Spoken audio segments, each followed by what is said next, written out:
thanks everybody for being here. I love to see people on camera. It's nice to see faces and know that I'm not just talking to nothingness, and we actually want to make this particularly engaging today. So thanks for joining for our third training webinar on advancing tribes' interests at the California Public Utilities Commission.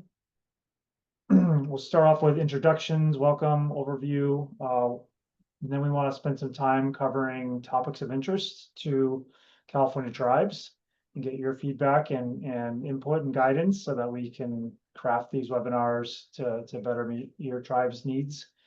We're going to spend most of the day focused on a journey through the self-generation incentive program proceeding that I think will help exemplify what it looks like, or what in terms of actually starting to engage in CPUC proceedings and what options may look like, and just kind of dip your toe in the water kind of way, because I feel like it's only the tip of the iceberg of what I've experienced so far with that ship.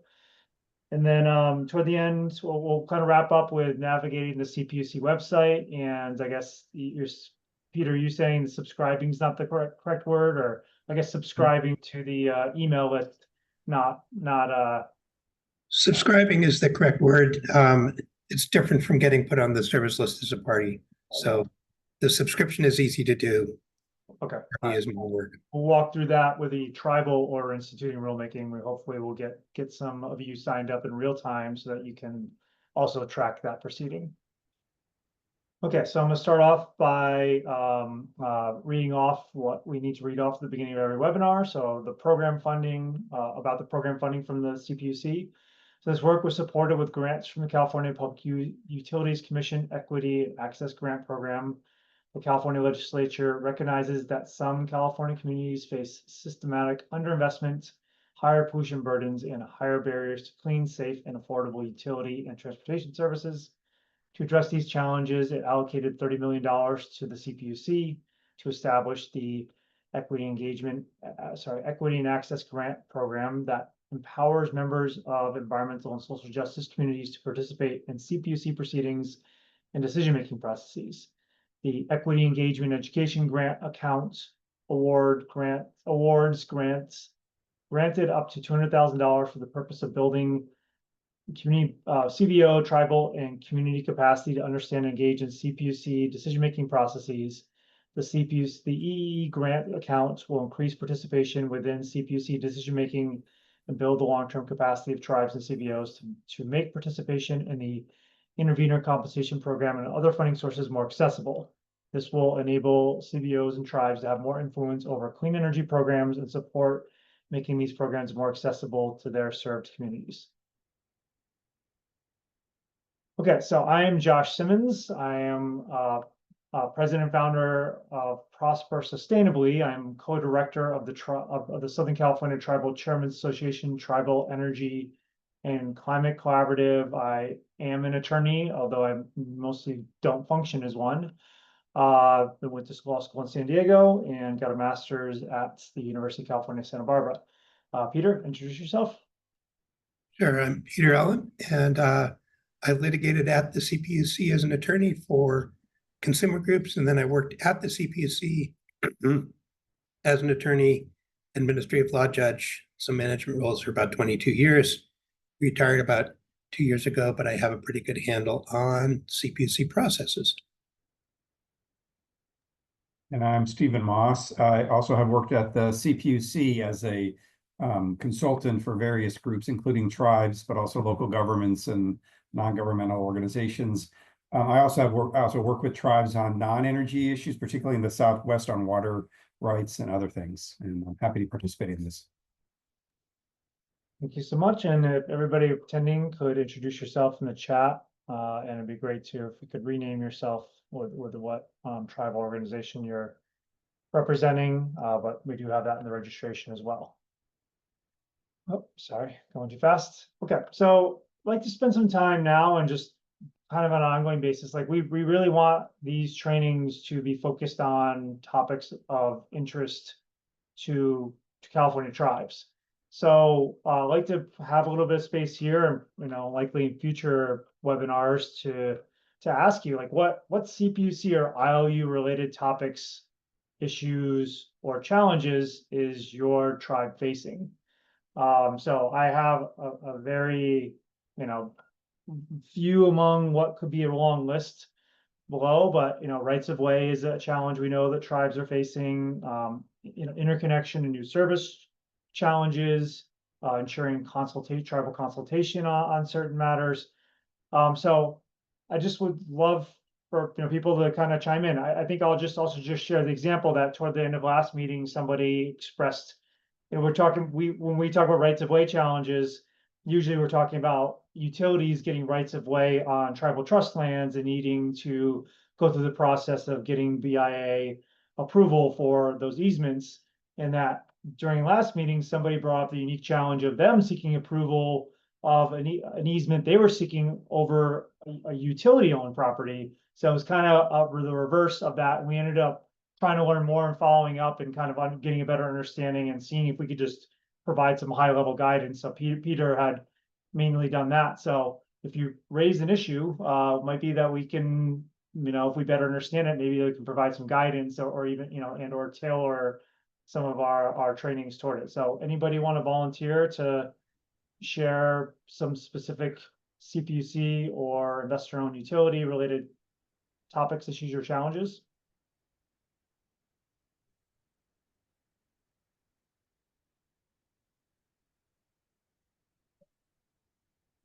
Michelle. Hi, yeah, my name's Michelle Lee. I'm an attorney with the Circle Law Group, and I'm a member of the Pit River Tribe. And we do a lot of work in all of these fields and have been trying to get more knowledgeable about the CPUC process, because it appears to be, well, they're proceedings and they look like litigation. And I think that's just sort of a basic starting point, is how to participate in the CPUC proceedings and what do they mean? How do you get into, when should you join? When should a tribe intervene in a proceeding? Um, I can't think of a lot of projects over the years that have gone to that required CPUC approval, except for a right of way from a major broadband provider going through the tribe's lands, and a land return from PG&E, which was a very long process that took 12 years. And then it needed CPUC approval, but we didn't even really participate in the CPUC part because, I mean, it was all done by the time we got there. So since that time, I think it's just when there are issues related to PG&E, for example, they had the transfer of assets to Pacific Generation up here in Northern California. The question was, how do we, and I don't want to say convince, but how do we encourage, advocate for tribes to intervene in these matters without them thinking that we're just trying to run up a big legal bill, because these are proceedings that if you don't intervene, you don't have a voice. And these issues are very, very important to tribal governments, and often, they they have a very long historical record. And of course, the tribes could say, "Oh yeah, SDG&E is terrible, and PG&E is terrible, and we hate these utilities, and they're awful, and they do all these things, and they don't give us service, and they don't approve things, and we can't get our connections." But how does that relate to the CPUC process? So I'm really glad that you got the grant. It was something that I had considered to do, but we weren't appropriate, because because we just wanted to be able to get some funding so that we could work with our clients and advise them on that topic of participation in these public proceedings, because it doesn't necessarily require a deadline. Well, there's deadlines initially to intervene, but there may not be requirements to file something at every single stage, and have to be doing answers and responses and those kinds of things at all times. So those are the kind of general topics that I felt it's important for tribal governments to have a better understanding. And I've spoken to Commissioner Houck about, just the legal nature of it, and right now there's open proceedings, I think, that, for example, the tribal land return policy, there's an update and amendment to that. That's very important for tribes to participate in. And then there might be one on rights of way, but I don't know. And so, and when they convene a proceeding like they have in the past, like CPUC's done a joint proceeding with the CEC up, like they did it up in Humboldt, and that was really meaningful. But I don't know that there was quite a bit of participation, but it would have been great if there was more. And I think that's what the whole goal of this. Sorry to talk so long, but that's just sort of the basics. Can I add in a little bit? Our experience has been, of course, in our homeland, we have Diablo Canyon Power Plant. That is a big deal. And early 2018, 2019, we did work up, I guess, enough capacity to intervene and go through the process. And as we went through that process and then asked for reimbursement for our time, we were rejected simply because our nonprofit status did not have specific language that we represented I want to say, a ratepayer. And that was really quite disappointing. Since then, we are receiving information because we have been an intervener, but we have limited resources to play the legal game. What I have also noticed is that, at least in those proceedings, we have the same people intervening over and over again. To me, it seems like a cottage industry for some I want to say entities and also attorneys. And that just does not serve, I want to say, the public very well. It seems to be a little intimidating for people versus just having an open, honest discussion of what needs to happen or not. So yeah, there's a lot of room for improvement, and it just seems to be too much of a legalese kind of process that probably needs to be updated and revised greatly, not just for tribal groups, but I would say the general public. So that's what I would add to the discussion.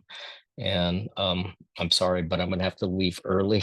So at right at 3:30. So I don't know how fast we're gonna move ahead with any new information today, but Yeah, no, thank you for that. For both of you, what you shared, I think, a lot of great points. I think, gets to the heart of what we're doing and why we're trying to do this. Working with SCTCA and its 25 member tribes, there's a variety of tribes with different resources that, and even among those tribes, the variety of resources is just like, there's been so little engagement in CPUC proceedings. It's to be honest, it's a bottomless pit.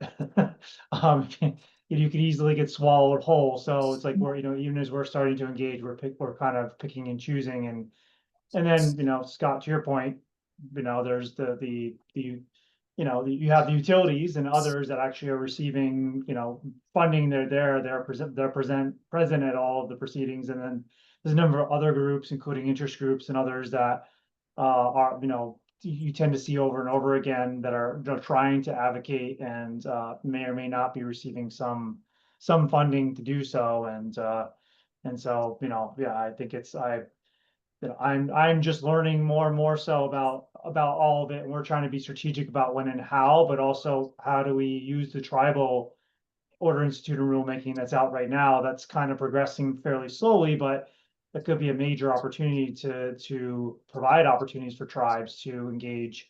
And then even the intervenor compensation, something that we're going to explore, how to get access. We've been, told about having the nonprofit itself have to have a specific clause in its bylaws, which it doesn't have right now. And then even if you have that, you're proceeding incurring legal costs at risk.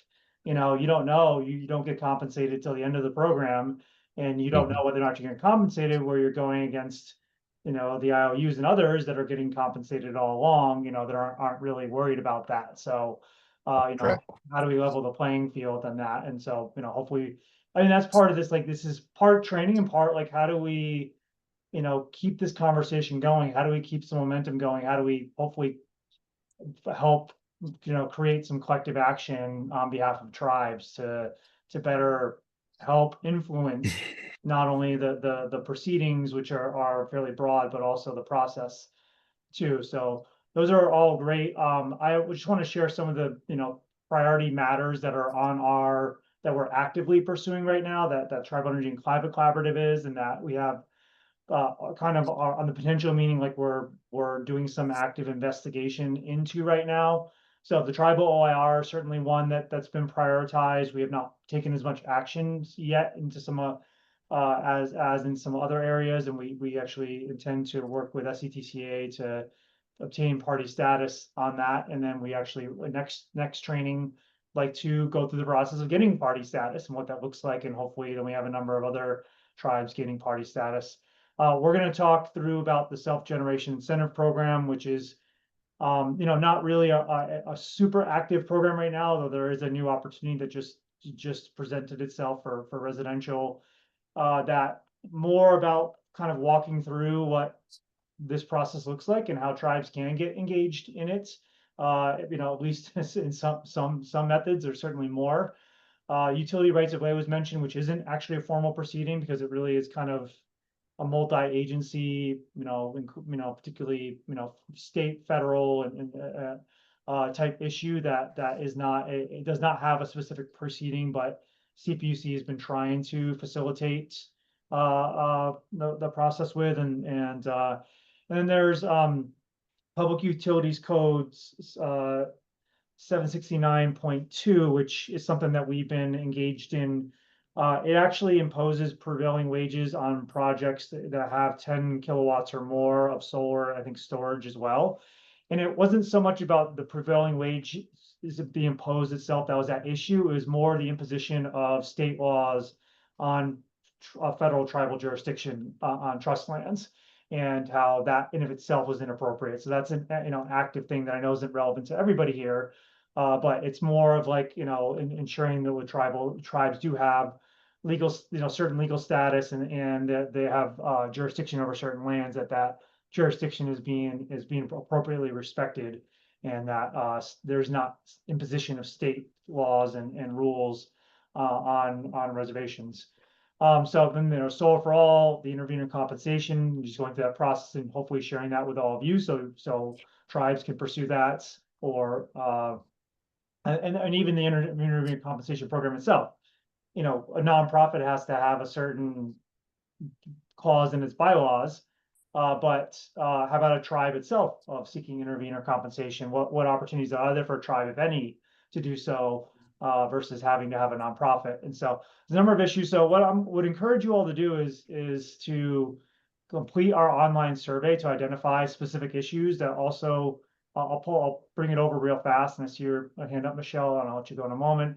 We want to just better sense of where people stand, and this will be an ongoing open survey, but also to, we have a pretty long laundry list of topics that have been identified so far that may or may not be of interest, and we did have a few people respond initially to it. And it just, this kind of also, Michelle, for you, might give you a better sense of, only really a fraction of what is actually under CPUC's purview, or what they influence in terms of their programming, what they regulate. And it's really, this list itself is 20 something items long, and it's probably, again, only a small fraction of what these CPUC processes and rulemakings actually kind of govern, and if tribes are able to engage in, can actually have some substantial influence over. Go ahead, Michelle. Yeah, on the intervenor compensation real quick, I understand I don't know if it's a proceeding or a policy or if it's a statute that's being changed, but it's my understanding that there's been an effort internally within the CPC that if a tribe is is an RSTF tribe, meaning a non-gaming or limited gaming tribe, that they would qualify for intervenor compensation because there's a standard that you have to show that you're low income. And so I know Commissioner Houck has been working on that issue in particular to have it. And again, I haven't had the time to focus on it. Maybe that'd be something you could look at to be able to advise tribes that, or that if we need to participate in something or do a statutory change, that's something that we could do so that we do have intervenor compensation for tribes, that they automatically qualify if they have that limited or non-gaming status. Okay, yeah, that I had not heard about that. If you actually have just even a quick link or something you can share with us to point us in the right direction, we can definitely look more into it, but I wish I did. I'll ask Commissioner Houck. Okay, and we are engaging with her a lot of conversations too, so if you have my email and want to CC me on that, then I can also engage her directly on some of those questions. Thank you. Yeah, I think ultimately it's like how do we all work together on this? I think there's the interest in these topics is not always aligned, and I think through this initiative we're trying to both collectively empower tribes and kind of use a shared voice where it's aligned, but also empower tribes to take individual positions where they may differ. But I think there's so much alignment that what can we do to really have a collective shared voice of X number of tribes on a particular matter, and that can carry. And that was the intention of doing this through SCTCA and its 25 member tribes too, is to have 25 tribes as opposed to one tribe, taking a position on a matter.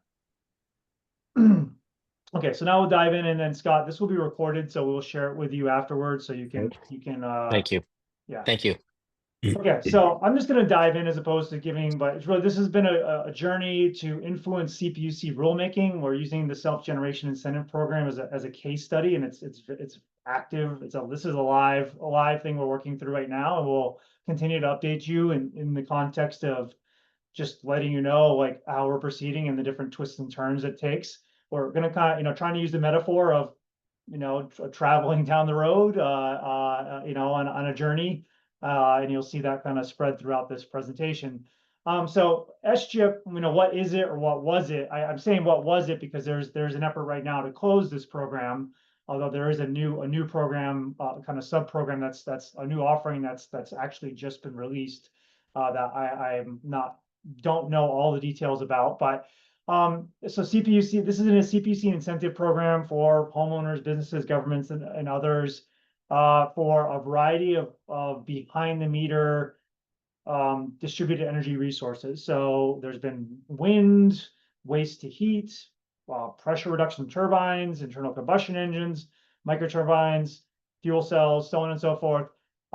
The engagement that we've had in this and in this particular effort has been more about their energy storage system rebates for both residential and non-residential, which provide backup power, create more resilience for tribal community facilities and in homes, increasing energy affordability. And for tribes, this is a tribal goal. It's and I think part of the intention is to empower disadvantaged communities and tribes, but strengthening tribal energy sovereignty and independence. Why tribes pursuing this. So in 2019, the CPUC essentially approved what was known as the equity resiliency budget.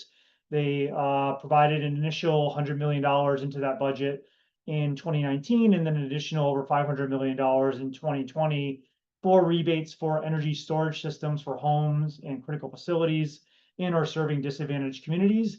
And the rebates were pretty substantial. I believe if it was in a high fire threat district, at $1,000 per kilowatt hour, and that at the time was estimated to cover the full cost of the system. In practice, it isn't quite there, but paired with tax credits and you do it right, you can kind of get somewhat close. So there are remaining equity resilience funds in certain territories. I would say there's 0 in SDG&E territory, even though it says 5,000 there. But I guess if you have a small project, maybe you can get that. There's a very long waiting list in SDG&E territory where most of the SCTCA tribes are located. PG&E has 12 million, Edison 16, and then if you're served by SoCalGas, almost $4 million.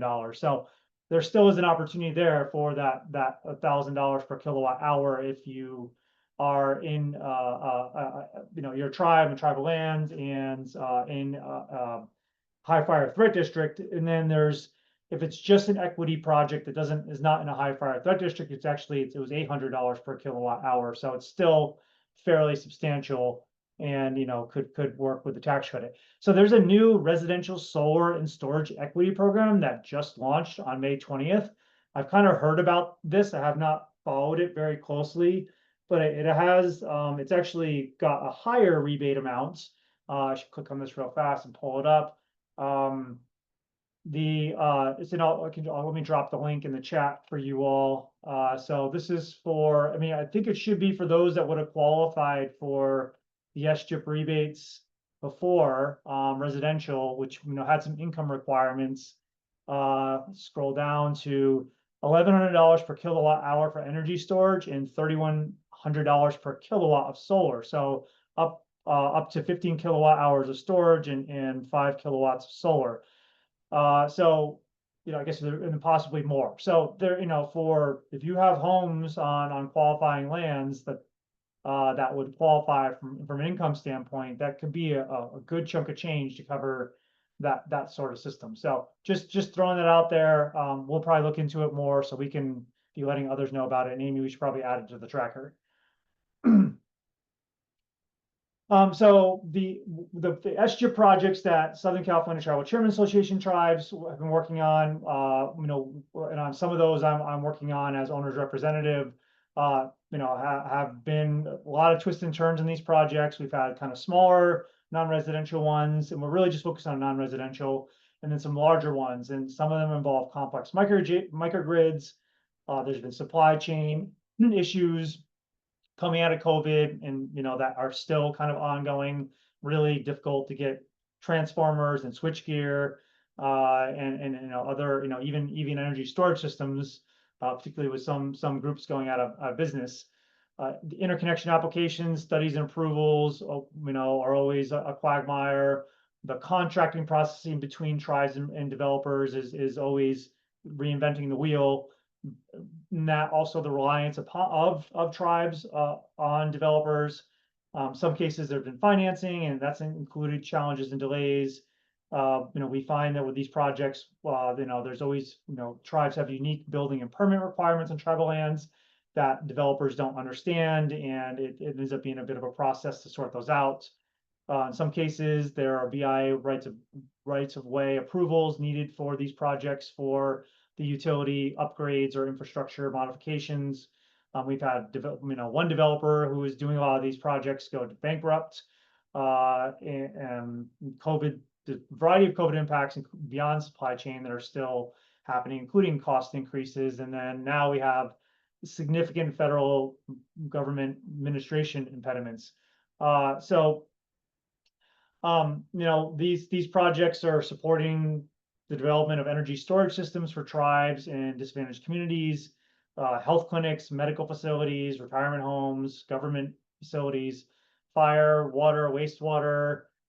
So these are actually facilities we've identified that are experiencing challenges right now with some of the project timeline issues with their rebates and projects at risk. And then ultimately, if those aren't successful, they're going to lose the resiliency, the projected energy cost savings, and the energy independence. And then the significant investments that have been made by these communities in these projects to date. And then in some cases, there's DOE grant funding that's dependent upon the SGIP funded funding for the energy storage systems that is at risk because the DOE projects require them to be microgrids.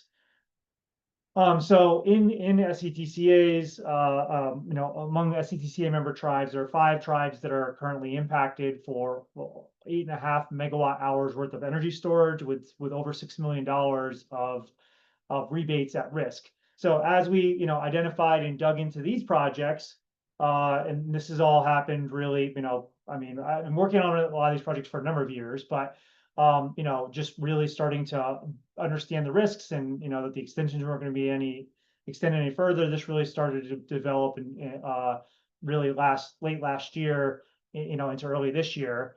So we started doing some digging, and the SGIP program actually has really good data on the program administration site. So I don't know across other programs whether or not they keep as good of data, but they keep it really up to date. It's very robust. And, you know, the SGIP program has a number of kind of categories and projects.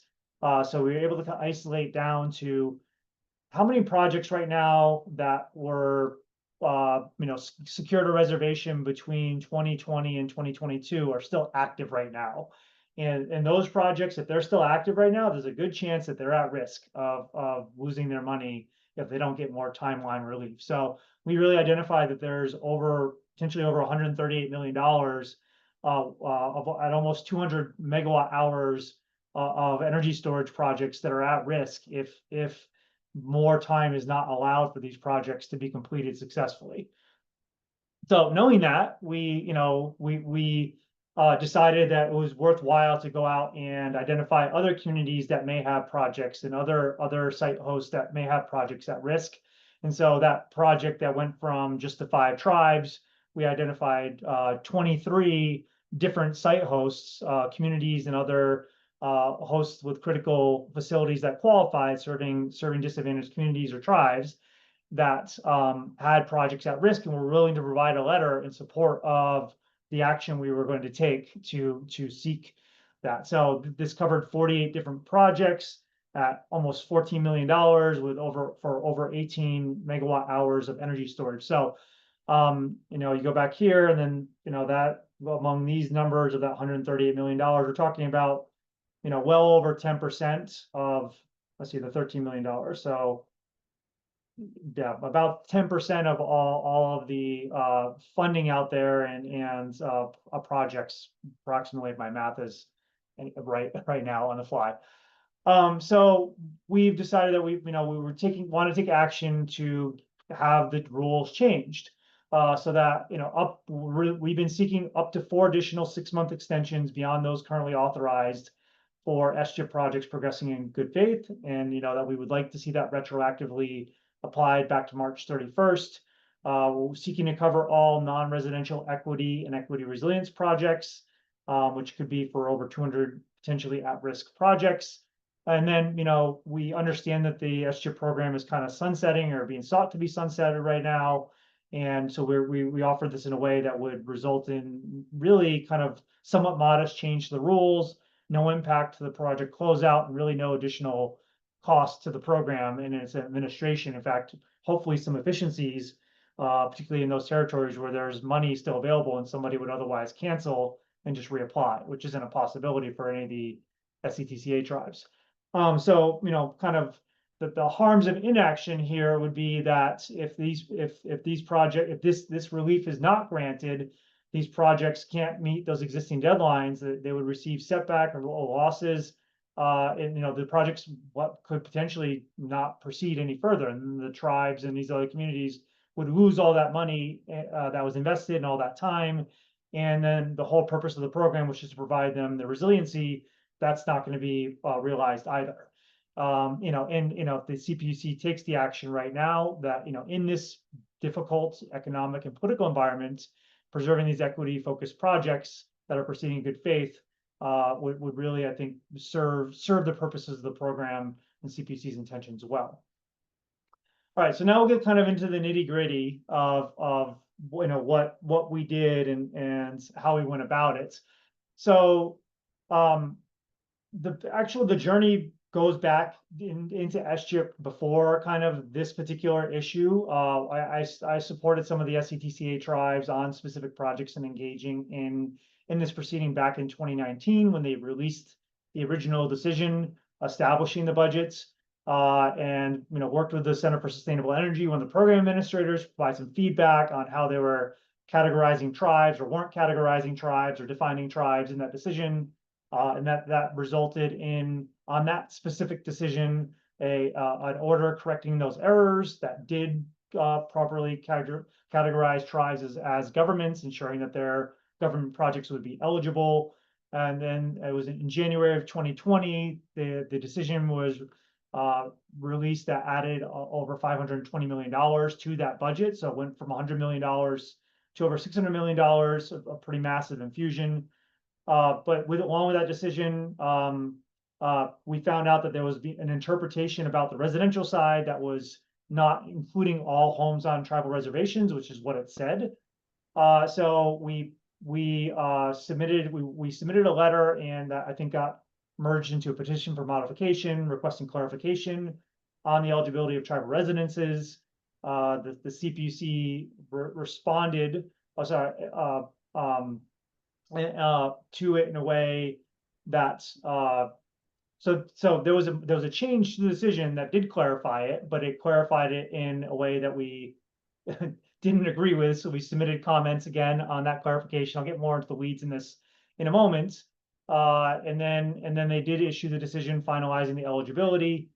We were kind of done with engaging in CPUC proceedings there. Subsequently, in 2021, they issued a separate decision providing a 1-year COVID extension. That was somewhat of a blanket thing.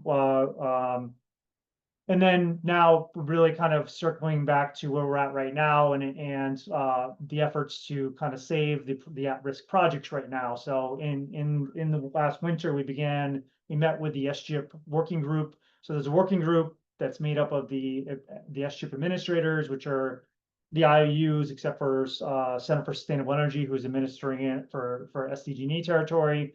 We also met with commissioners to share the project timeline challenges that resulted in the Southern California Tribal Chairman Association partnering with the Local Government Sustainable Energy Coalition to jointly file a petition for modification on a certain decision while obtaining party status, seeking those additional extensions. And then we're alerted by CPUC staff regarding a separate ruling on distinct from that decision that was proceeding for program closeout that we were not aware of. And then very recently, earlier this month, filed comments on that ruling that essentially ported over the same request we were making the petition for modification. So just want to say is like it's complex. Like it really, there's different decisions, there's different rulemakings, and it's, I think, Michelle, to kind of your point, like when and how do you engage what,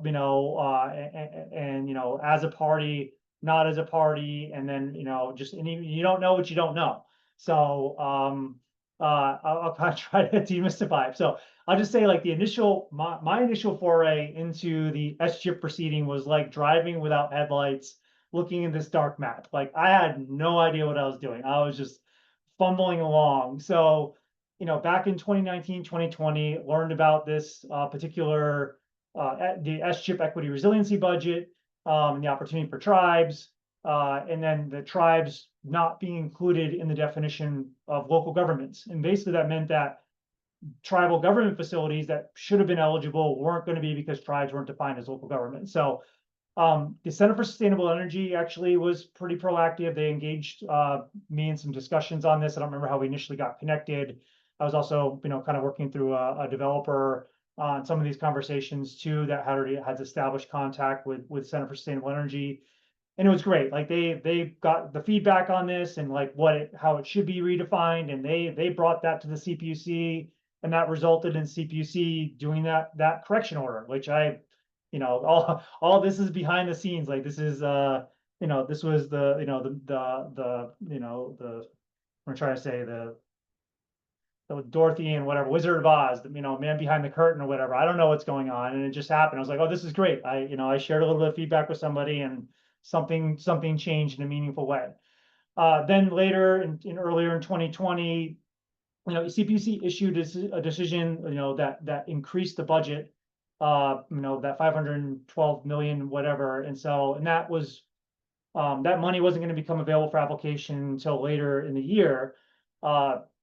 And then the language seemed to say that all tribal residences were eligible for the SGIP rebate, and that's just what it said. And so that like it was pretty clear. But then we had a CPC staffer interpreting it that there actually were eligibility requirements, and that the residences on tribal lands also needed to include income and deed and resale restrictions too, which is not a thing on tribal lands.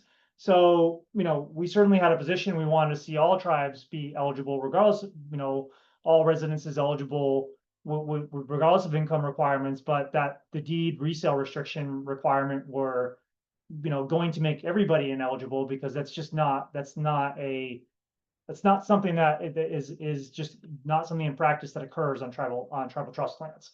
So we submitted a petition for modification under a specific, that other decision I mentioned on the prior one, the 2020 decision, to seek clarification. CPUC came back with the proposed decision, still reaffirming that income requirements did apply. They did remove the deed and resale restriction requirements. So great, that was at least a partial victory. But then we found out they were seeking to impose federal income limits on tribes across the board, which are, fairly low, which is not the same way they were not the same income limits they were imposing on projects off reservation lands. So in that case, they were saying it was 80% of the county area median income. So we then provided a comment on that saying that was inappropriate. You essentially were providing tribes with lower income limits. We were asking for no income limits, and now you're giving us lower income limits across the board. And they did actually, based on the efforts we made with that letter and kind of partnering with Grid Alternatives and California Solar and Storage Association, did get, they did change that and remove and make it the equivalent income requirement of projects on non-tribal lands. So at this time too, I didn't know about the CPUC's tribal consultation policy, and I kind of read that and viewed it as a way to just parachute in.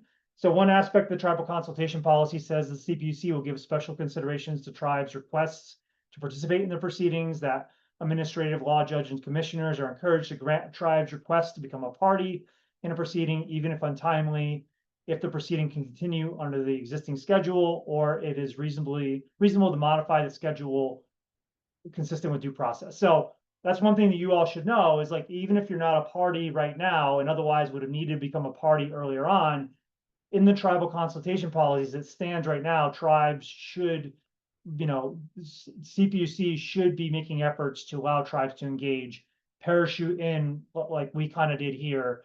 The other thing I noted in the policy was that the commission will make efforts to ensure that tribes are aware of CPUC managed grant programs and various CPUC approved utility incentive and subsidy programs offered by utilities, especially those targeting disadvantaged communities or remote communities, and that the tribal liaison will offer informational materials and meetings for tribal governments on these various programs if requested. So I made a point in the letters of making sure we included language in that saying, by the way, this program that was tribes were eligible for, we don't have any indication that CPUC really engaged tribes in crafting this program. And please, in the future, provide us an opportunity to engage in these things in advance, notify us. We made that point twice. I think it's something where it's, something that there needs to be a lot of work in this respect still. And I think that's something that, through the tribal OIR, we really need to emphasize. I mean, an example of this is, I made a recent request to CPUC to have somebody participate in, we have a tribal energy and climate collaborative exchange meetings that you all probably see because you're on the email list. And that the next one, we were hoping to have somebody from CPUC along with Grid Alternatives and Energy Commission present on the Solar for All program. And so, by virtue of the tribal consultation policy, if tribes are making that request, CPUC should be making that effort to respond to that request. So I did not cite this in that, but I'm going to make a follow-up request citing that, the consultation policy, and hopefully you'll see CPUC and others at one of the upcoming TECC meetings. Okay, so fast forward to 24, 25. So I already went through the at-risk projects facing the timeline challenges and the research we did, and we conducted extensive outreach to communities facing and site hosts and developers that were facing these challenges. to pull together those letters, and had presented the information to the working group and commissioners, and had partnered with the local government Sustainable Energy Coalition to file for petition for modification. So that got submitted in April. There was a comment period for 30 days, ended in May. There was I think some supportive comments for the petition itself. But kind of next steps in the timeline to me are still unclear. I don't know, Peter or Stephen, I ask you these questions to our meeting, and it's, it seems like it's still maybe on us, but there's not any specific time frame or deadline or process through which CPUC necessarily has to respond. Is that accurate? Yes, that's correct. That's correct. It's up to the assigned administrative law judge and commissioner to do it, but they have pretty much their own, they can schedule it on their own and how much time they want to take. The impression I have is that the open proceeding they're trying to move it along pretty quickly. But yeah, for this one. Yeah, this one. So, but there's no guarantees. Yeah, I mean, the point is just like, it's basically then it's on us to be the squeaky wheel and otherwise apply pressure to keep these things moving along. So then I guess, the unexpected fork in the road is that we do appreciate, CPUC and some of their staff who were part of the SGIP working group notifying us of a separate rulemaking that was underway actively to sunset the SGIP program and advising us to participate in that rulemaking as potentially a better means, maybe a quicker means to really, at the end of the day, it's not so much we care about what method we use to get the extensions, the needed time for these projects. It's more that it needs to happen promptly because these projects are, the time is ticking. There's already deadlines that have passed in some of these projects. So as a result of that, and we've been, again, very, very appreciative of them reaching out to us, we did prepare and submit comments under that rulemaking that were substantially the same as what was in the petition for modification. The replies to the comments, I think, just closed, right? Like I think they just trickled in the past day or two. And there were some, it was broader, covering a variety of questions and issues, but there were some specific responses that also advocated for doing what we were proposing in terms of providing the 4 6-month extensions. But again, Peter, I guess next steps in timeline are still somewhat at the discretion of the ALJ, right? Correct. Yeah, and so then I don't know if you all saw this. There was I don't know if it actually matters or not, but Stephen, maybe you saw it. I thought I downloaded it. I just saw a filing that they extended the legislative deadline for making the decision to close out the program. It was May 28th, and they extended it to June 30th, 2026. So I'm hoping that doesn't mean anything. I hope it doesn't mean they feel like they have more time to drag this out.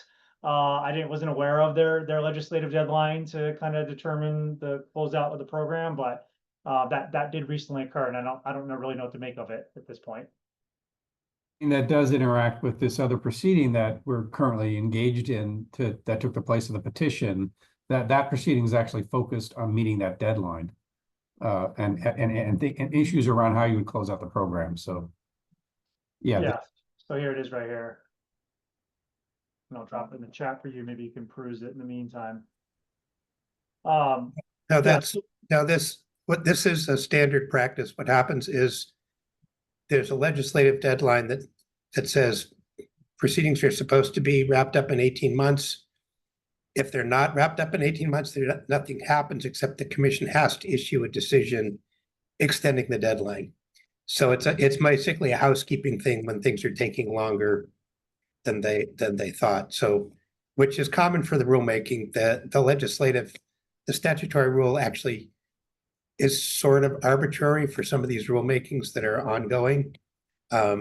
So it's mostly a housekeeping matter. It probably doesn't mean anything other than the fact that they weren't going to get it done on time. Yeah, so I think, the moral of the story is, initially I was just kind of bumbling along in it.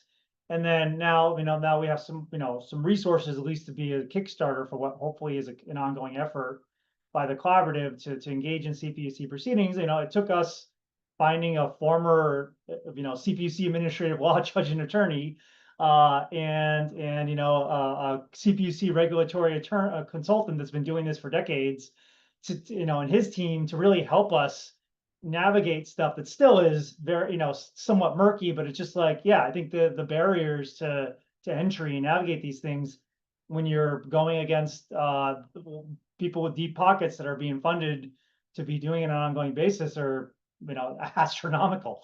So we're going to keep fighting the good fight.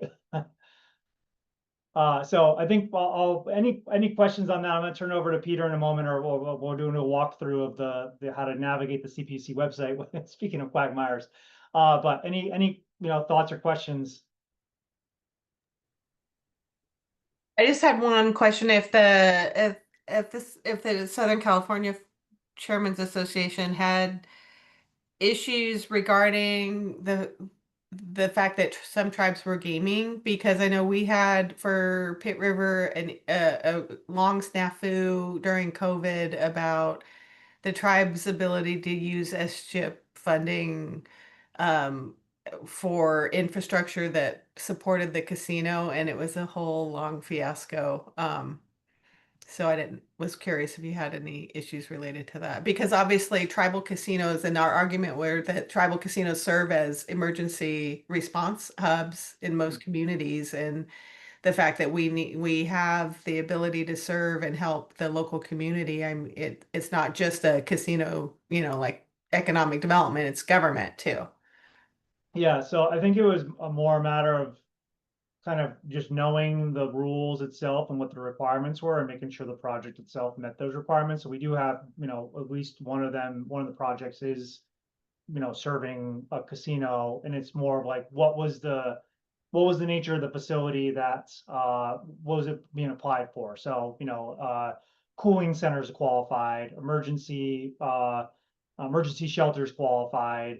If you had a wastewater treatment plant that was serving the casino, that qualified. Domestic wells qualified. So there's more of just like, so long as we were clearly within the eligible kind of facility itself, and we weren't, we were fine. We never actually encountered any issues with it being. Yeah, it was really just because of PG&E. We had some real hostile racism with PG&E going through that, and the CPUC had our back, but they wanted us to do these extensive studies and count the machines and how many voltage, how many volts, and how many kilowatt hours per machine, and it was crazy.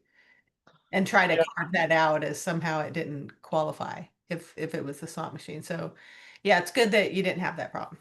Well, that I think that's the point. The great point there is that it varies from utility to utility. So it's like there are the rules, the program rules, but the actual implementation and interpretation of those rules and administration of it will vary from administrator to administrator. So while we're unfortunate in SDG&E territory to be out of money, and therefore these projects can't cancel and just reapply like they could in pretty much any other territory. We also have the Center for Sustainable Energy as the program administrator, who's not an IOU. They're a nonprofit, a clean energy nonprofit. So we found them, their position on these rulemakings is dramatically different than the IOUs. So we find that they're more of an advocate for clean energy and tribes and disadvantaged communities than the IOUs that are essentially are serving they're trying to make profit for their investors. So, and it's just the nature of it's unfortunately the nature of the beast. But yeah, really, a good point, and yeah, that's it. I just want to add just real quick, because typing in on this is hard. The workshop tomorrow is canceled. So if anyone was planning, I saw that the rights of way workshop. Yeah, it got postponed because there's a consultation tomorrow, and nobody from BIA was going to be coming. So I will just share that we have a number of projects, or one in particular that's needed to go through the rights of way challenge with the BIA, and we've been working on kind of an alternative method for temporary access permits. in partnership with Morongo, whose realty office essentially kind of goes through the process of what BIA does. That kind of not only helps you get there faster with the BIA, but can them and I think some other tribes have secured temporary. They basically issue temporary access permits for the infrastructure to be installed. That so long as the easement's secured within 7 years of that the project can proceed. But then we have Edison would proceed with that. SDG&E right now is kind of holding back. We're not sure exactly why on proceeding with the temporary access permits, even though Edison has. But it's we're trying to come up with solutions that are kind of stopgaps too.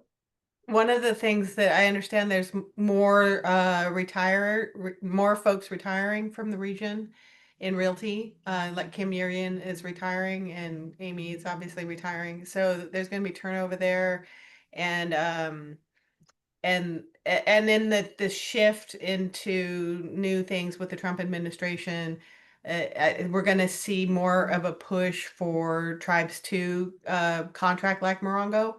And so I think that's going to be another piece in capacity building. And maybe, tribes can follow your model that you've built here with the Southern California Tribal Association to have a group of tribes do that together. Yeah. So yeah, this absolutely. might be a good springboard for something like that down there. Yeah, we're hoping that TECC, provides a platform, a model, or whatever it could be to do this and that. Hopefully it's it's easier to get sustained funding for a significant number of tribes than just tribes individually seeking to maintain and sustain this type of capacity. So Peter, I think we probably need to skip past some of the navigation, maybe just kind of scroll Okay. down to the Well, I'll bottom. tell you what, let's go to the top real quick. Okay. Okay. The CPUC website is good and it's bad. It's good in that it has a lot of information on it because it has a ton of information on it. It's hard to find things on it. Up here at the top, you can see there's a search bar. It's a typical Google search bar. The problem with that is it pulls up tons of stuff if you do a thing. Yeah, so you do tribes, you get 3,400 entries. It'll pull up a lot of stuff. You can wander around forever. Let's go back to the homepage. So it's there, but it's not super helpful.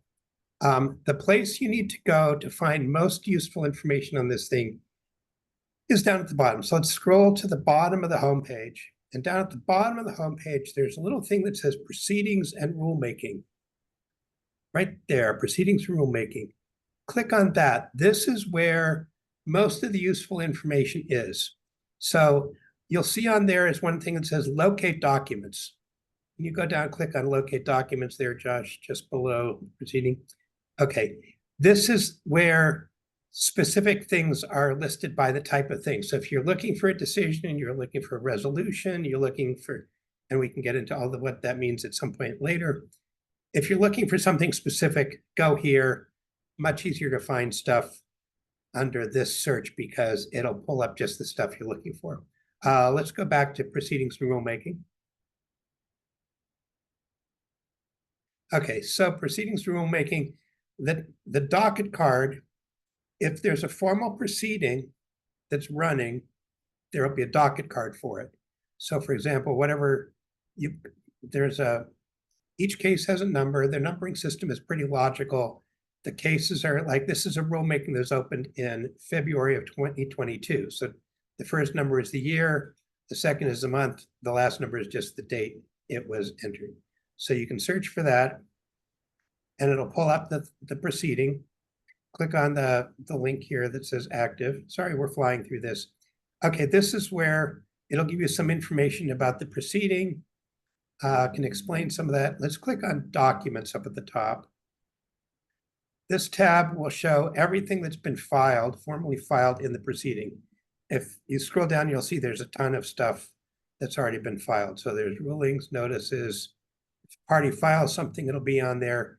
So this is where you can go to find out what's happening in a formal proceeding, such as the SGIP proceeding or the tribal rulemaking. Well, this is the tribal OIR one right now. Yeah, so this is the tribal OIR. So you can see it's kind of been poking along for a while. It's kind of in a pause situation now. You'll notice the last thing here was actually came from the commission was in December. they're supposedly coming out with a new scoping memo. If and when they do, that'll pop up on here, usually pretty quickly after it's issued. So if you're interested in a formal proceeding, you can always go to the docket card and find out what's going on. As a practitioner at the CPUC, I would go to these all the time just to know what was going on. Let's go back to the proceedings rulemaking. Oh yeah, you can subscribe here. Is this where you subscribe, Peter? This is when you can subscribe. The thing, let's go back to the other way because there's another place to subscribe to. This is how you'd subscribe to a specific, keep going back and back. Okay, follow a proceeding. Right there. So you can subscribe to a proceeding. What they do is you'll create an account and then you can sign up to follow whatever proceedings you want. And what this means is you will get stuff sent to you. When stuff gets filed, when things happen, it'll get sent to you. So you put in your email address, you create an account, and then if you want to, you can go, the thing that Josh noticed in that docket card is if you're on the docket card and you're like, oh, this is an interesting proceeding, I want to keep tracking, you can then hit subscribe to that proceeding and you'll get that. You'll get the stuff from that proceeding. So the only thing this does, now the thing to be clear is this gives you information about what's going on in a proceeding. So they will send it to you. You can decide whether you want to get individual emails, a digest, etc. But this is a way to just track and be alerted when something's happening in the proceeding. So if you're not just going and checking the docket card all the time, and you want to be reminded of something pop up and bing you when it happens. This does not let you participate in the proceeding. Let's go back to the proceedings rulemaking page. Yeah, and I'll just say, I put in the subscription link there. I would encourage all of you, like for the tribal OIR, to subscribe to see what's going on. And I think there's, I think it's an opportunity that the potential scoping itself to be redefined means it can cover a lot of the issues we're talking about. It's not necessarily going to be limited to the land transfer, or won't necessarily be just limited to the tribal land transfer policy or the tribal consultation policy. So, hopefully you'll click that link and quickly sign up for an account and then pop in that number with, or that letter R220202, and then just subscribe, and then you'll see when there's activity. And we hope to obtain party status ourselves soon, and then hopefully encourage things to move along. So the other thing is, you'll see this, there's a heading there that says participate in a proceeding. This is how to become a party. This is a formal legal pleading. It's more involved. Not enough time to do that, talk about that today. But there is a way to become a party to a proceeding where you can actually participate in it. By next time, we will have become a party, and we'll walk you through the process of becoming a party too. Yeah. And if you can run back to the proceedings rulemaking page again. And scroll down and keep scrolling down and scroll all the way down. Okay, here's at the very bottom, rules of practice and procedure in the Public Utilities Code. So the PUC has its own rules of practice and procedure. So if you're an attorney who's practicing, yeah, kind of, Josh, at the top of where you're at right now, this in the white, keep going up. Oh, right there. So the rules of practice and procedure is there. Public Utilities Code is there. So the PUC has its own rules of practice and procedure. They're not bad, actually. They're fairly flexible. Most of the problems with PUC practice are not because of the rules, it's because of how they run things. If you're an attorney and you're doing stuff at the PUC, just always be looking at these rules. Even if you're not an attorney, you should be looking at these rules. They'll be, for an attorney, they're not hard to understand. A non-attorney, these will be a challenge. The PUC does not follow the Administrative Procedures Act. A lot of it's similar, but it's not the same as Administrative Procedures Act that other agencies use. So that's a resource. And then in future webinars, we intend to go over the basics. How do you become a party? what does it mean to become a party, the types of proceedings, the different rules of the types of proceedings, who's driving the proceeding, whether it's the commission or utility, stuff like that. So we have a lot of other stuff. I'm out of pocket over June, so probably stuff on that is going to happen later summer. Yeah, and here's an example.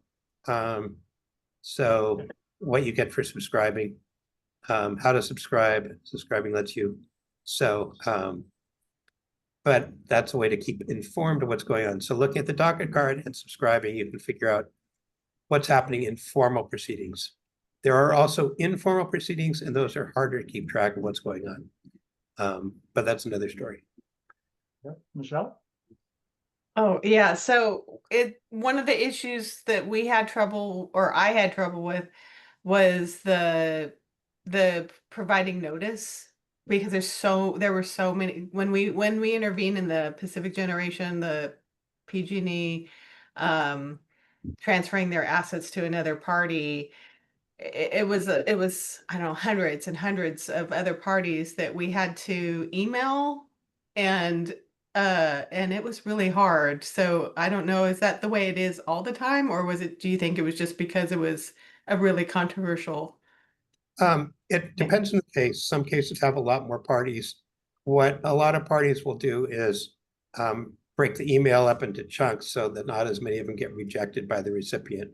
But yeah, you can cut and paste them from the service list that you can find in the docket card. So that Yeah, so we went through and had to do this whole struggle, but a lot of them, like hundreds, were literal many hundreds we had to send, and then several hundreds were rejected. So it was a huge email clog. But I guess it's probably not normally that way. Like for the tribal OIR, it's not going to be that many. Yeah, but what you can do is whenever you go to the docket card, there's a thing that says service list, and you can click on it and just see how big it is. So if you go to the docket card for the proceeding, it'll show how big the okay, scroll up. Scroll up, you'll get to it. Up. Keep going. There. Okay. Yeah, it was probably just because it was PacGen. And then service list. Don't go documents, go to service list down here, further down. Okay. Click on the proceeding. Oh, sorry. Okay. And then in the body right there. Yeah. Service list. So, see, that's a pretty big one. It's a pretty big one. If you do the comma delimited file, that'll have the email addresses. So yeah, that one looks pretty big. That's where we got into a snag at the end, was trying to get everybody. So it was not an easy thing. But it happened. But then every time you have to serve somebody, it's just a thing. What I You have to serve the list, even though most of them bounce back as whatever. I don't know why they do that. In general, the thing to do is serve the list. You can try and break it up into chunks of like 30 or 50, because some people's servers reject stuff that goes to. Yeah, no, we did for sure. But okay, I don't want to bog this down, but that was the challenge that everybody's facing. So yeah, Steven's been doing it for us, so he should be. I'm not sure if he's still on, but somebody does it and they do it over and over again. Yeah, Jason might be jumping in here. I don't know. Yeah, I just grabbed whatever the most recent. When I sent out the initial one, copy and paste all those emails and send them out. The bounce back ones, I would then go in and delete whatever ones were undeliverable from the main service list. But you have to download each new service list because they change. And so I would just compare them real quick. And if they were still the same, then I would just use the same service list so I could use the same email. It's not that complicated. It did take a second, but it was doable. Yeah, I mean, the most important thing is making sure that when you do a filing, that your proof of service shows that you serve the correct and current service list. And two, make sure that the parties are the ones who get served. If some went on information only, make sure the parties in state service, if they have it separately, get served. if the people, because the service list will also include people who are information only. If they're information only, there's essentially no due process if they didn't happen to get something because their email blocked it, you end up in the spam folder or whatever is going on. So making sure you get the active parties and making sure that the service list is correct in your proof of service, that will protect you from failure to adequately serve issues. So I So- assume that's the indicated by I here, that's information only versus P versus as a party. Yeah, Okay, that's really helpful right there, just having the party, because yeah, we have to have proper service, so we, yeah, you need to serve the information only list too, so they have to be served, but you They can be typically served. won't get into much of a problem if there's a problem serving them. I yeah, wouldn't lose any sleep if you get bounce backs from information only. yeah. Okay, that's really helpful. Thank you. All right, we got into the weeds. Sorry to keep you guys over. I figured we're recording, so those that had to drop will still get the benefit of coming back to it if they want. But yeah, so we're we're looking to do this on a monthly basis. We'll have to see about July being a tricky month because we have a tech summit. We normally have this meeting, but I dropped the link to the chat to the register for the one on Wednesday. I don't thinking through this time too, I feel like the 3 to 4 p.m. might be a little late. So maybe hold off on registering right now. We'll reconsider kind of that date and time, see if we can get something earlier in the day to. I think it's a good time myself because I have, like our client meetings are always in those prime hours. And so when there's external things that are not necessarily client work product, it's hard, that's always during the like prime hours Okay, of the well, day. it's good. You're an active participant, so we want to keep you here. So. Yeah, the afternoon seems to be, my clients are less likely to pick a 3 o'clock time. They're gonna want 10, 11, 1. Yeah.